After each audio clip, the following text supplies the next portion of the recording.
All right. There. Yeah. Yeah. All right. We are here on the second episode of The Dungeon with Stephen Dunn. Today, I've got my mate Gary Green, aka Xzamon, as my guest. Yeah. Gaz is a local MC from Bendigo, originally from Melbourne. You've got an album out, which just released. So if you could tell everyone a bit about that. Yeah, well, it's called New World Order. Yep. And just released it 5 days ago. So far the feedback's been all positive and stuff, good feedback and that. Just collaboration on there, just doing my thing. Fucking been doing it for a while, so it's just it's good to just get it out there, eh? Mm-hmm. Yeah. It's sort of conspiracy sort of themed. I was going to ask you that. So, what is the sort of the theme of your album? What are you sort of going for? Yeah, it's very like all these different conspiracies. It's just like a fusion of conspiracies, if you like. Just too many to name, mate. Really, I just rattle up like all of them, but fucking that's pretty much the theme of the whole thing. It gets pretty deep. There's like cult leaders, fucking all that type of stuff. Swear on this joint. Yeah. So it's fucking it's all that sort of thing, and then there's more social commentary type stuff. Social justice, personal stories, type of shit, back in the days type of shit, But it is very conspiracy sort of themed through most of it, yeah. I mean, even the title of the album, like New World Order. Yeah, I like that. Is New like World Order. Yeah. A spin-off of New World Order. Yeah, of course. So it's fucking it's like that, eh? So just boom bap, sort of fucking heavy, sort of drums, organic, fucking purist hip hop. So for you though, where did what got you into music and MCing, and like what was the catalyst for you? What sort of kicked it off? Into hip hop? Yeah. Oh fuck. Well, this is like primary school or something. This is like going back to like fucking like 1988. Run DMC, Tougher Than Leather. Yeah. That was probably the first joint. Like, I think I was like, I was just kicking it in the playground or something. Some kid came up to me and said, "Hey man, have you heard this joint? Have you heard this before?" And it was like on a cassette tape. It was like a TDK fucking cassette tape or something. It was like, and it was like I don't even know if I'd seen a tape. I was just like, what the fuck? And then he just like handed it to me. I was like, oh, what the fuck's this? And then I was just staring at the tape, and I remember just Run DMC, Tougher Than Leather on the front of it. Yeah. And he's like, and I'm like, can I borrow this? Can I check this out? What is it? Like, he goes, yeah, give it a listen. So I took it home, and I fucking straight away, fucking listened to it. I was like, I had a little like cassette player, little like tape, Back in the day, fucking you used to get cassettes like that. It wasn't MP3 shit, like it was cassette. Like, so I had and I was just like listening. It was just like I heard these like heavy drums and the rapping back and forth. I was just fucking blown away, man. I was just like, what the fuck is this? And like guitars coming because they had that were the Kings of Rock. They had their thing, the Kings of Rock and all that stuff. And just like heavy drums and just like back and forth with the rhymes and the DJ cutting up like Jam Master Jay and shit, just like and fucking man, just like fucking all that. And then I just went back to school and I was just like, man, that was insane. I was like, fuck, like, I want to fucking check out more of that shit, eh? So I was always. And after Run DMC and that, sort of where to go from there. After Run DMC was like Ice-T. Yep. Yeah, like first one that I think I heard from Ice-T was like Power, like the album Power. Yeah. And then this dude, he fucking played it. I went on this camp or something like that, and this dude played this song Drama, and I was like, this is fucking bugged out. What the fuck is this? The drama. Yeah, and it was weird, just the beat and the way he sounded and all that shit. So yeah, Ice-T fucking, he was pretty much the next. Yeah, he was the next dude to really fucking thing. I was like, whoa, this is something. Like, I'm feeling this music, eh? And that's when I really, started to get more and more. I was checking for more content, like fucking who else is out there? Like, if these two dudes are out there, and it's fucking, what else is going on, eh? So I just got right into it. Yeah, for me it kicked off. So obviously I was born in the 80s, but for me it was all in the 90s. So it started with like Jazzy Jeff and the Fresh Prince, and then all of a sudden Tupac, Nas, Wu-Tang, Mobb Deep, Souls of Mischief, Gangstar, Pete Rock, CL Smooth, like it just, all from there. And for me that was sort of my genre. That's what, like, for me my favourite I'd say would be 95 hip hop. 1995 was, I think, when for me I was loving that time. Yeah, just like the drums and the fucking way that the raps, the storytelling, headbanging. Because where were you at the time? Where were you staying when you got with Run DMC, when that hit you? Like, whereabouts in Melbourne were you staying at the time? In Alamein. So living in the flat, in the housing commission. Yeah. And just like, Dad took me, went into the city one time and I saw Run DMC. I was on vinyl, and I was like, Dad, you gotta buy me this. It's fucking, if you buy me something today, just buy me that, eh? And so, it was fucking just flames, eh? Just took it home, put it on the record player, and fucking smashed it. Where'd you go to high school? In Melbourne. High school, I went to about 5 high schools, eh? 5, yeah. So I went to Camberwell High. Camberwell, yeah. There's a few famous cunts there. Kylie Minogue was Camberwell, was she? Yeah, I think Kylie Minogue, Danny Minogue, I think. Yeah. That's right, yeah. But fucking, I went to Box Hill High and Box Hill Tech. Yeah. Fucking, what other high schools? Can't think of offhand. There's a few, but yeah. So, there's a few dudes listening to hip hop, through there and that, for sure. Like, you heard of this dude? Yeah.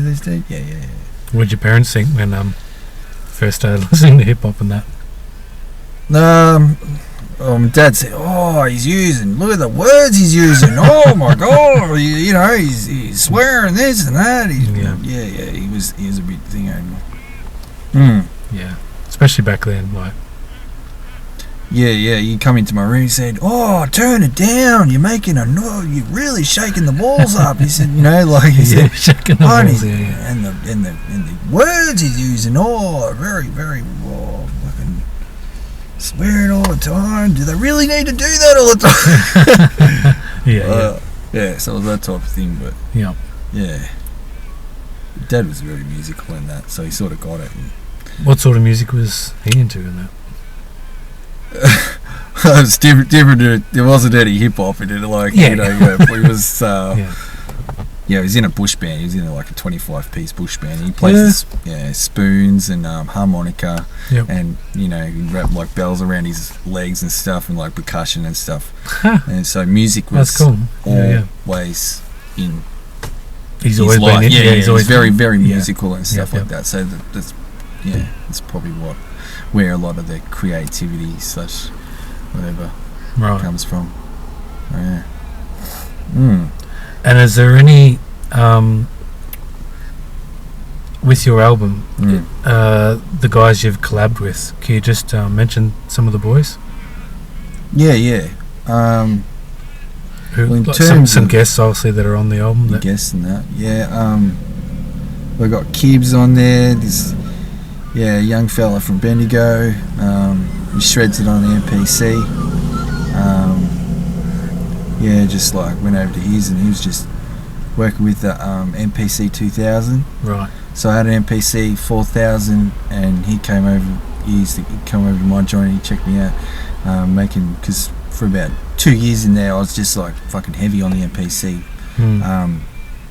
Just on the big blue monster, just fucking banging out beats, like just collecting records and fucking making songs and stuff, like instrumentation. And then he come over and oh man, I want to get an MPC. Start making some beats and stuff, collecting some vinyls and that, and he was right into it and sampling and all this kind of thing. And I'm like, yeah. So he's on the joint. He made a fair few on there, you know. Right. Yep. But yeah, as I said, he was working with the 2000.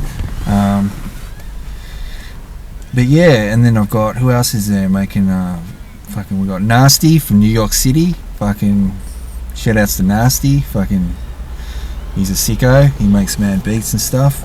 I just like contacted him on the internet and fucking said, man, look, your beats are flames, you got some bangers and shit. And, nice, yeah. We're just talking, email and shit, and back and forth and stuff, and just made it happen. So you haven't just got Australian producers, you got American ones on there as well. Yeah, well, awesome. I've got so Nasty from NY, fucking got Screwaholic from Germany. Wow. I fucking contacted him. I just like surfing for beats and stuff, just seeing what was out there, production wise, seeing if there's, who's got the fire, like the stuff that's gonna inspire me to write raps and fucking tell the story or get it off my chest, anything that I'm really digging. Yeah. And then I heard his joints and I was like, man, this dude's got some fire, like I want to fucking collab with this dude, Yeah. So like, hit him up and stuff and said, dig your beats, all that stuff, and fucking made that happen as well. Yep. So he's on there. Fucking who else is in there? I can't think offhand. Like, there's a bunch of dudes in there, like local dudes, international dudes. Yeah. Like I wasn't limited, in terms of production. I wasn't like just gonna go, I'm just gonna stick with people I know, or I'm just gonna reach out to everyone and sort of thing. I just left it open, man. Whoever's got the fire, whoever's dropping the heat, it fucking, and they're ready to work, they want to do something, fucking let's make it happen, Yeah. I just wasn't putting any limits on that or in any way. Just like fucking go for it, and hook them up. They're cool dudes. And make some slamming shit. Fucking let's make it happen, Fuck yeah. So I think what's his name? I mean, Dialect as well. Yeah. I was gonna say. Fucking. It was good, man. I sent him a message and stuff and said, man, I dig your shit. Like I'd heard his, a couple of his joints, fair few of his joints, and he's like spitting the fire and shit. And I was like, fuck yeah, feeling his kid, what he's doing, fucking. He spits flames, man. I was like, gotta see what's up, man. See if I can get him for the album and shit, man. I said, nah, this is a real deal. Fucking. What are you doing, mate? Like, we need to fucking do a collabo and shit. And, it's all good. Made it happen, So we had to, send him a couple of beats, see what he was feeling and stuff like that. And, actually, speaking about Nasty and that from NY, like, I sent him a couple of his, and, that particular one he was digging, so we went with that one. Yeah, nice. Yeah. Oh, you sent that to Dialect? Yeah. The so track, I sent him the joint, and then he was digging it, He was and that's the one that's on the album. Yeah. So that's awesome. the one that we used, and fucking that was that. Made it happen, Hungry was the track, And I'm fascinated by the artwork on the album, the design. But like with your name, where'd you come up with that one, or who came up with that? The actual graphic? Yeah, the graphic, So, I was just kicking it. Well, shout outs to Xzamon, fucking Aaron Tompkins, He fucking shreds it with the graphic design. He's a gun with the graphic, with any graphics and that. So I was just, it was at his. I just said, man, you're making some fucking dope artwork. And I said, can you put something together for me, like for the logo and shit like that. And, I sort of gave him a gist of where I was heading. I want something sort of a bit wild, a bit fucking, bit out there and shit, but like still legible, still clear, still fucking, you know, the people can still see it from a distance, sort of, you know, all that sort of legibility, all that stuff. So, you know, but just something sort of a bit graphy, you know, like just a bit fucking tribal-ish, you know, like I don't know, like just something mad, you know, like fresh, something not simple but kind of catchy and whatnot. And then just sort of put that together and I was digging it. It looks awesome. Looks really good. Yeah, cheers, man. So, and he's a local bloke. From Bendigo? Local dude. Yeah, just doing his graphic design and that, and I used to do graphic design with him in the TAFE and that, and then so, you know, that's how we sort of became mates in that. And yeah, he was into graffiti, and I grew up like doing graffiti, right? Yep. So yeah, and I was into graphics and all that stuff, like, you know, any kind of creativity, artwork, you know, I was all into that stuff, so we just hit it off straight away, and I was became mates through art. So if anyone wants to if anyone wants to hit him up for any design, they should look for Xzamon Designs. Xzamon Designs. So does he have a Facebook or anything like that, or a web page or something? Yeah, that's his. That's his network. That's his hookup. Xzamon AZ1 Designs. Okay. Yeah. Try to Google that or whatever. Yeah, I'll find it. Try and put that in the description of the video. But yeah, just touching on where you said you were graphing in that back in the day. So obviously that was up or down in Melbourne. Yeah. Back in the earlier days. Yeah, that was a big influence. Thing. Yeah, huge. Like from early days, like, you know. I think another element of hip hop, you know, being graph, you know, that, and when I saw that graph, I was like, whoa, because I've seen it on the trains, I've seen it on the walls. Yeah. I was living near a train station, so back in the 80s, I used to see so much, you know, panels and people doing run-ups and all kinds, hanging out of trains, all kinds of wild shit. Like, well, that's probably the younger generation can't relate to that, where and the connection between hip hop or the music and things like graphing and what you probably always say breakdancing as well. Definitely had that synergy with each other, didn't they? Absolutely. Back then. Yeah, it's a huge movement back then. Like, you know, that's really where it all. Yeah, it was definitely graph, breakdancing, and it wasn't so much like people. There was people kicking raps, but it wasn't like, it was very underground. Like, you know, it was more like very But definitely breakdancing and graffiti was huge. Yeah. You know, like when the movies came out, like Beat Street Breakdance, all that kind of thing, Electric Boogaloo, Breakdance 2, all those three movies, they were just massive. Yeah. That just kicked off just made it just a massive movement, man. Like, you know, everyone was like doing some form of like breaking and, you know, or at least attempting it, you know, getting on the card, but rip the, you know, the side of the cardboard and get into it, you know, like, and just like start spinning on your back and shit, and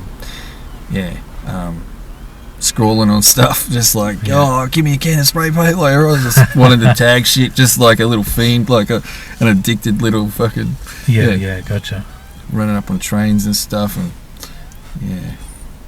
it was graffiti. Would you have a I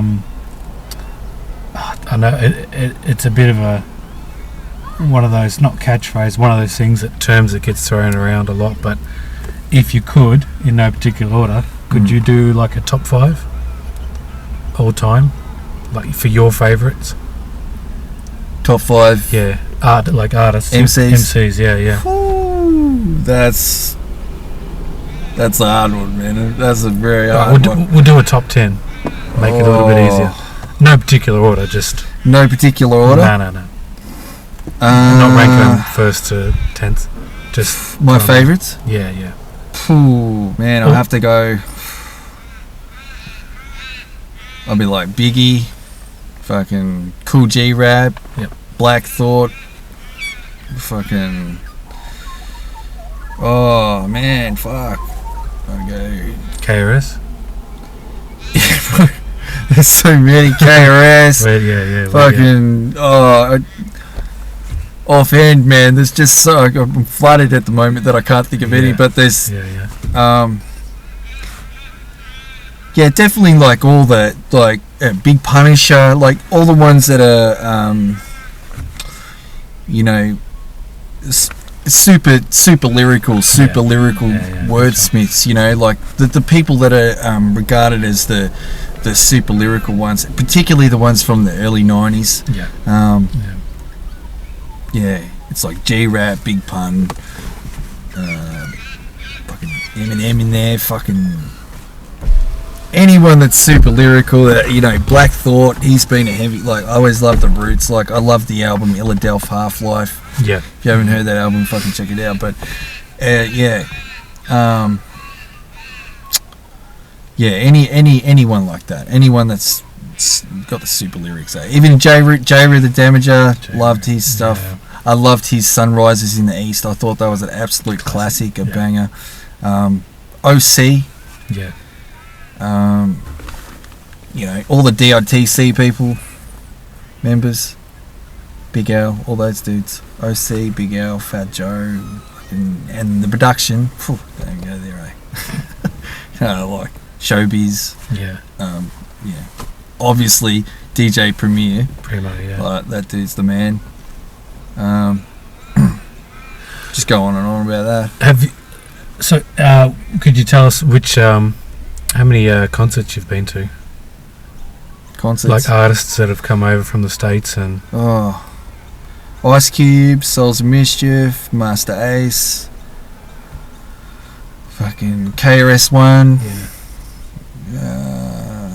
Fuck. That's right. I'm glad you brought that up, actually. Do you remember the time we went and seen Souls of Mischief? Yeah. You probably remember anyways. You can tell the story. Do you remember us afterwards at the, what do you call it, like a concession stand thing where they're selling the merch? And that, and we were talking to Tajay. And then I said to him, I was like, hey, look, you probably heard this a million times, but can you give my man here 10, 15, 30 seconds just to spit a rhyme? If you don't like it, sweet, no harm done. But if you dig it, cool. Like, and I remember, looking over and I lost track of time, and he's just bobbing his head. And but it's because your style is so unique, because you're very, not only technical, but very, your rhymes are very quick. And I think but all that, I think it was the technical style that caught Tajay's attention. And I remember him saying, I want you to spit that for Festo. He's going to enjoy that. Can you just tell us a bit about, because I remember I stood back with the boys and we were just chatting, and can you just tell us how that all went down and like, what you talk about? Or, cause I find that shit's fascinating. So after I kicked it for Taj and all that, like I went out sort of through these doors, come through, chat to you or whatever. And then just like went out the back, and then I was like, oh, Festo, what's up, man? He was looking, dapping that, and it was just like, I want to fucking, he worded me up about you, man, like, fucking, he says you got some heat, you can spit some fire and shit. I was like, fuck yeah, like, that's what I do, And he's like, oh yeah, nice. He's like, so you reckon you could bust a free over this, or some rhymes over this gear? And I was like, over this one? And this dude, this like DJ, I don't even know if it was a DJ or someone just playing like some joints in the back or whatever, but it was just, it wasn't even, it wasn't boom bap, it wasn't any hip hop shit, it was just like fucking some fucking tripped out shit, I don't know, some jungle shit, I don't know, it wasn't even that, it was like fucking some obscure left of field fucking choppy shit anyway, it was all over the joint. And I was like, well, this is gonna be a tester, eh? Mm-hmm. Because this is wild. You want me to keep the beat? Yeah. The thing on this, and I was like, oh fuck it, I'll just fucking, just zone and just fucking spit it, eh? Yeah. So like, yeah, fuck it, I'll just spit it like spit him a 16 and fucking see how it goes, eh? Yeah. Yeah, so I would have loved to have heard it, but 3 out of 16 is just like, fuck. Yeah, right. Yeah. You got some fire, kid. You got some fire. Yeah. Oh yeah. Like I told you, cunt. No. He's like, listen here, like, I'll give you me fucking details and shit like that, like, sign your life away, eh? Yeah. Fucking. Yeah, no, gave you stuff and then just, what was that? Just that experience, like you just would have been like you just sculled a can of Red Bull, wouldn't it? It would have been buzzing. Yeah, it was a rush, dude. Like, I mean, yeah, I remember that night I'd sculled about 10 turkeys. That's someone you've grown up listening to, and then you've been able to spit a rhyme to them. Like that's. Like, yeah. Yeah, I know the wild turkeys were just like kept you in the lane. And, so it's pretty loose, like, in terms of like the lyrical dexterity. Yeah, it was just like, oh, the fucking Basically, all those wild turkeys, it's like you're riding a push bike uphill. You're not pedaling, but you're still going. You're still moving. Yeah. So fucking did that. He's like, yeah, I'll give you my details and shit, and fucking stay in contact, eh? Yeah, nice. We come back to Oz and that.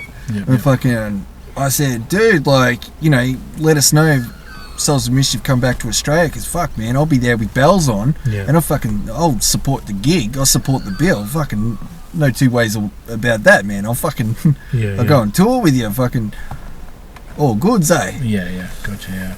Yeah, no, it was fucking cool, man. Cool to meet them, cool dudes, eh? Awesome. Hopefully you guys link up in the future or something. That'd be pretty sick. Yeah, fuck yeah. I'm up for that. Yeah. Yeah, awesome. That's awesome, man. And in regards to the album, so the album's out now? How many tracks on it? 13, eh? 13 tracks. The plan now? Obviously the album's just dropped, promoting it, getting it out there. Yeah. But what's like future projects? What's the goal for that? Future projects, anything lined up or in the mind or in the works? Or? Yeah, like I'm thinking, like probably the next joint I'll do is like an EP. Just get an EP out there. Like I've got some joints already in the works. I got music and that was ready to go and that. Like yeah. It's just a matter of just putting it all together, getting it all done, and fucking sharing it for the masses and that, and like fucking see, just keep the ball rolling, in terms of creativity and that, and like, for this joint, it's just like, just marketing it and promoting it and just getting it out there so people can, because it's just recently just dropped, so it's just like, it's more about what's happening right here, right now with this project, because it's taken a while to put it all together, but obviously, like, but that's the thing, like, it's sometimes. I mean, I think because it's taken a while to put it together, and then and now it's finally dropped. I think it shows that something like that. It shows that it's something you're passionate about. It's not something you just willy nilly throw together. It's you dedicated a lot of your time and effort into it. To make it right, to get it out there. So it shows the passion and drive you have for doing that, which absolutely, like the longevity and stuff, like there's some sort of, I think that comes through, like you put your time into, put your effort, put your heart and your soul, your fucking blood, sweat and tears, all of it into it, then it's going to come through, but if it's just like thrown together, it's just fucking, that's going to come through, like, what do you want to come through? Do you want fucking, some really passionate, fucking hungry MC, fucking spitting it, like telling stories, show your versatility, but also show that, your heart's in it, you're raw, you're spitting it, like, Yeah. This is real to you. It's like your life, and you put everything behind it, man. You know, you put everything behind it, like, and that was my thing. That it's going to take, you know, however long it's going to take until I feel like it's right, until I feel like it's ready to go. She's cooked. She's ready. She's done. No, she's like, you know. So it's good. It's all good. It's good to get it out there and get it all happening. And now just to see, you know, the positive feedback, man, and people really digging it and stuff. And yeah, nice. Yeah, it's really good. And if anyone wants to get their hands on it, where should they go? How do they go about that?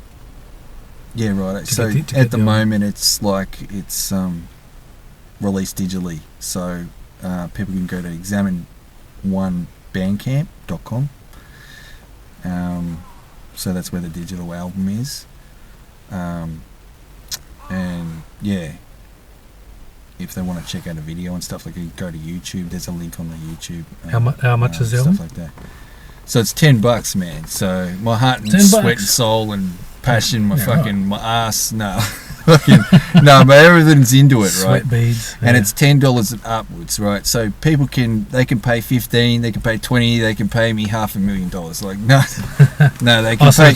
So it's optional. How much? It's optional how much. $10, or if you want to give some more. Like, gotcha. And you know, people they've been paying me twice as much a month, you know, $20 a pop and stuff like that. So it's like, awesome. Fuck, that's cool, man. Yeah. That's telling me that, you know, people think it's worth more, you know, than what I'm asking. Because I really, for me to be asking $10, that's like fucking, what's that? That's like some French fries, man. Yeah. Like, I'm not asking. That's not much to ask when I've put, you know. Yeah. Fucking life behind it, eh? Yeah. And that's for real. Like, anyone that meets me and talks to me about, you want to have a conversation, get to know me, fucking knows I'm a real kind. And I'll tell you everything about the history of hip hop in this country, in terms of Melbourne City and everything like that, and all of it, all the elements and the whole shit. So, is there any local Australian artists that you wouldn't mind linking up with at some stage or down the track? Linking up with, I mean, the crews that I grew up, you know, and digging and stuff like that was like Lyrical Commission was a big one, because it was like, you know, there was connections there. There was, you know, fucking different things like that. You know, it was like affiliations and stuff through, you know, whether it be graffiti or. So you know those guys, or did you know any of them? So. Actually, Brad Straight used to go to school with me in fucking high school, and you know, he used to cruise up and down in the Alamein Ave anyway. I sent him a thing and I said, do you remember this and all this shit? And he's like, oh, you know, you got a better memory than me, and I'm fucking and all that stuff, right? But yeah, is what it is. It's all good, eh? Like, fucking I did grow up around a lot of these dudes, eh? Yeah. And they went on to do their own ventures and stuff, and I saw that, and I heard it, and I followed it, and I supported it, and all of it, you know, Obese Records, like, and all that stuff. Because I grew up in Melbourne, like, the whole shit, the whole thing, like, graffiti trains, going to the spots, rocking the gigs, going the Commercial Road, Paran. Fucking doing the live shit there. Obese was a big hub. You know, you'd go there and you'd see, like, you know, different dudes. I saw Brad Strutt there and that. He was there kicking it with his crew one time, and I went up to him, hey man, how's it going and shit. And we just had a chat about hip hop and that. This is actually just before it sort of really, you know, popped off, man. It really got fucking blew up and shit. And I said, what do you think about the scene and everything like that? He said, well, you know, it's not really rocking right now, but when it does, I'm going to be part of it. And I was like, yeah, fucking oath. And I said, I'll tell you something, man. He's like, I said, this is it. This is what I said. I said, the only way we're going to make it happen is if we stick together. And he's like, what the fuck? Like, and I said, And I said, I gotta go, man. My dad's here. You know, my dad was like kicking it behind me. So he had his whole crew, and I had my dad there. He's my crew, eh? Yeah. And I just said, I'll catch you later, and fucking I left. Yeah. But yeah, you meet all these different people along the way, and you see what they're doing. You follow their shit and everything, and yeah. But you're just a hungry kid that's just after all these different albums and stuff. But yeah, Xzamon's a fucking hip hop beast, eh? Yeah, that just loves the shit, man. Loves all the elements of it. You know, grew up with it my whole life. Yeah. You know, my whole life is hip hop, man. Yeah. Like every facet of it has been hip hop, man. So I grew up in Melbourne, but I love it all, man. Worldwide. Yeah. So where like basketball would be, Jordan would used to live and breathe that. That's you for hip hop. It's just yeah, that's it. Like passion wise, like sort of thing. Like all the elements, whether it be you know the element of graffiti, whether it be the element of breaking. Obviously, it was a massive inspiration. I didn't go on to be a b-boy and like get into breaking battles and all this, but I appreciate it. Yeah, you know, and appreciate it as an element of hip hop, and then obviously MC, I took up that craft and fucking honed it until it, fucking years and years and years, So, and then what's the other then you got fucking so you got MCing, breaking, DJing, graffiti. You know, they're the core four. Yeah, and that's my life, eh?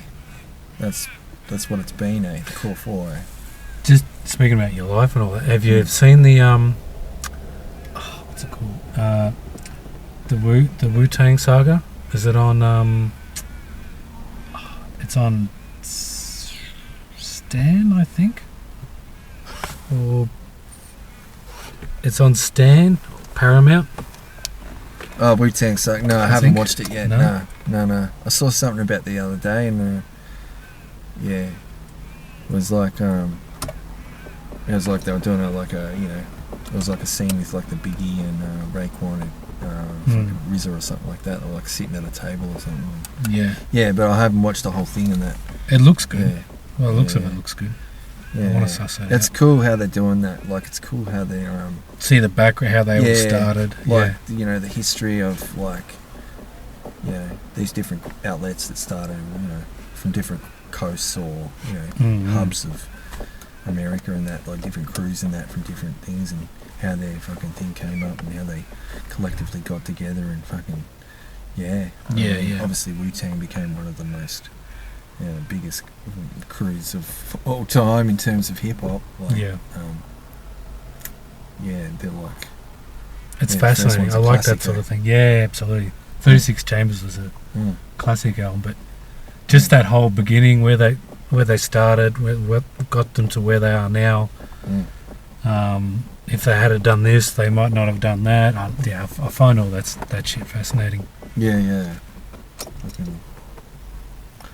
There's a few of those coming out, eh? It's fucking good to see, like, it shows another level of appreciation, eh?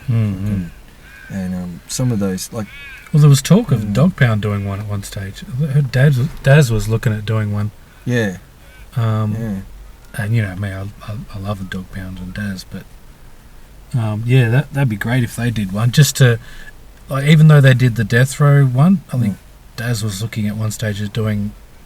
just one based on the Dog Pound, and their starting point where they got to here, then they got to there, and it's fascinating seeing all that stuff, just seeing other people's life experiences and what got them to where they are, and I love all that sort of stuff. Same Yeah, even like the bios of like reading about people, like I read one about Monster Cody, Sanyika Shakur, Monster Cody Scott from LA. He was a Crip. Yeah. From he was in the 8 Trade Gangsters. Yeah.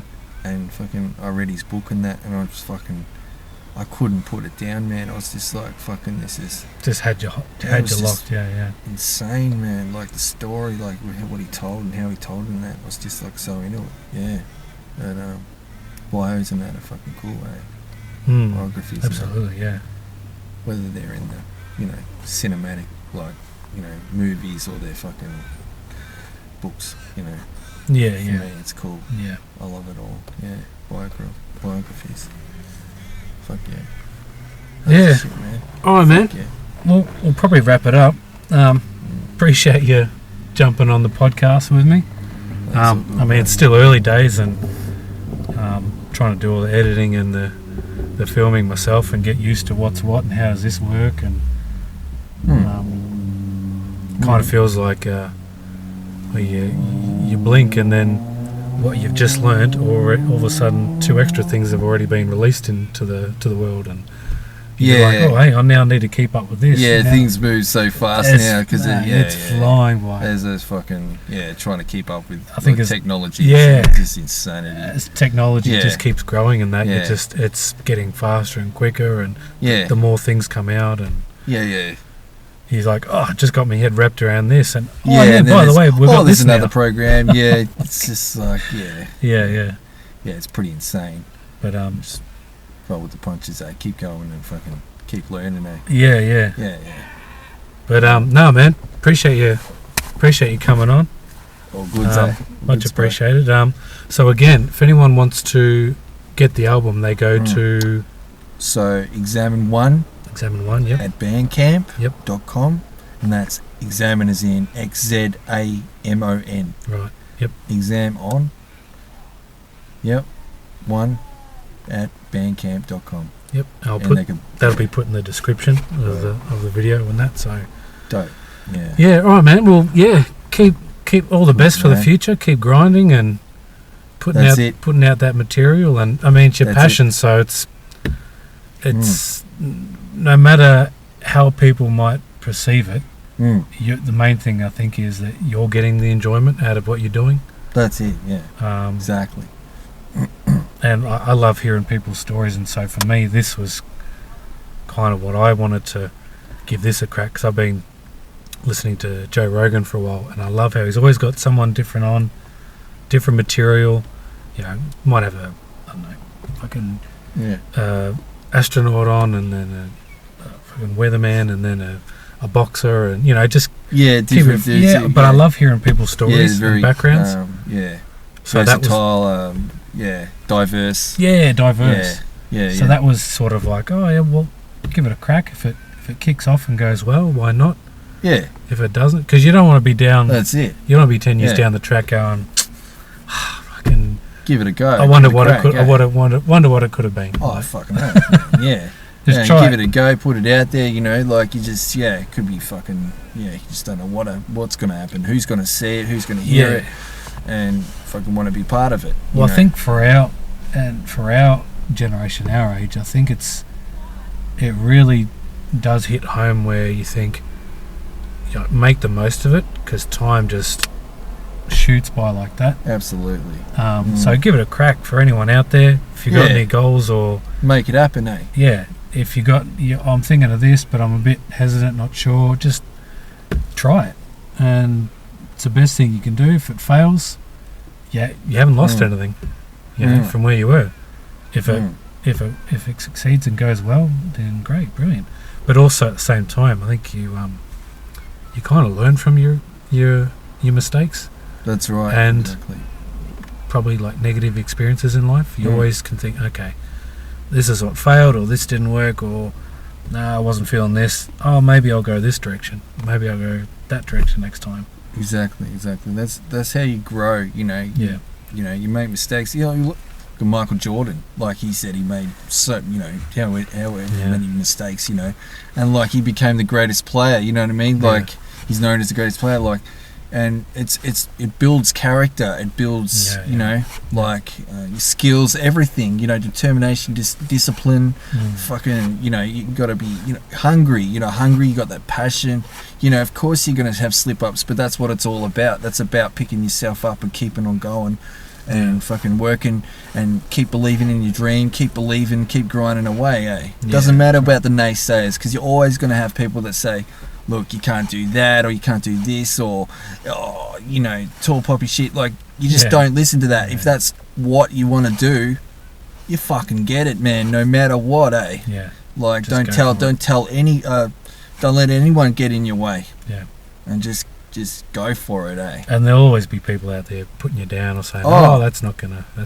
Let me tell you, there's always going to be someone in the way, but it's usually jealousy. It's usually some bullshit, you know. Yeah. And just be aware of what it is, and just keep moving, eh? Yeah. Just move around those people and just stay positive and just keep moving forward, eh? Yeah. And you keep grinding like that, and one day you're gonna achieve it, man. You know what's gonna happen? Those people that were the naysayers that said that you couldn't do it, they're gonna be like, fuck, man, that's gonna rock their fucking world, man. Because they were some of the ones that said you couldn't do it. Yeah. And when you've done it, that's it, man. You're on the top of the mountain, man. You've reached the pinnacle of the mountain. They fucking... Yeah. You're dancing, man. You're celebrating, man. You've achieved it. You've achieved the dream. There's no one can take that away from you. Yeah. No one can take...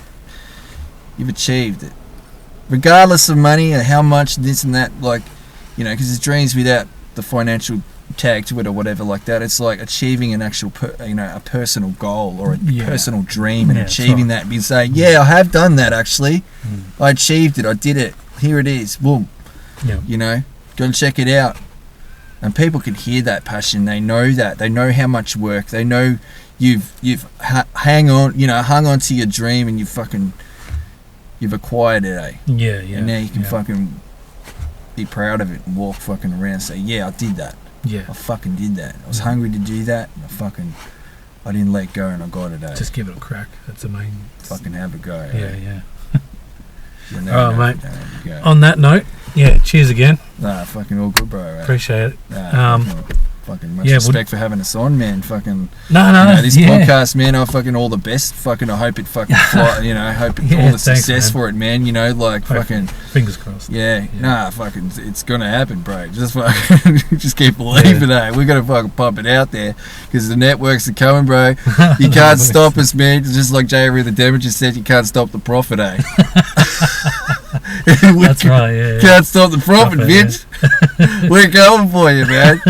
Well, we know who we are, man. We know what the fuck's going on. We know the scene. We grew up with the whole shit. We might be tripping up on the things have changed and it's all the internet and that, and it's a different game now. Yeah, of course, things have changed, but fucking fuck it, man. We've got it, mate. We might step we got all the skills, man. We got all the fucking know-how. We're up on all the stuff. We've upped the ante. We might step in some muddy potholes like out there on the way, but we're tripping over our own shoelaces, but we'll get there, eh? We might be rocking fucking bubble gooses in 45 degrees weather, but we're cool as fuck, man. It was cold. That's why I said we should have filmed this at like 6 o'clock this morning. 6 o'clock? We were up at 6 o'clock in the morning, man. I had fucking icicles coming out of my nose, though. You would have thought I was a fucking snowman, eh? Yeah. And now it's like good. You go, we're in Brazil, man. It's a tropical fucking. We're in Rio de Janeiro, eh? Fuck yeah. Yeah, but much appreciated, man. We'll do it again soon. Obviously, I'll get you on again down the track. We'll see where you're at. Yeah. What projects you got coming out at the time? What is out? What you're up to and whatnot. But appreciate it. And dope shit, man. Yeah, everyone out there, stay safe. Have a good weekend. And enjoy. All right, catch us.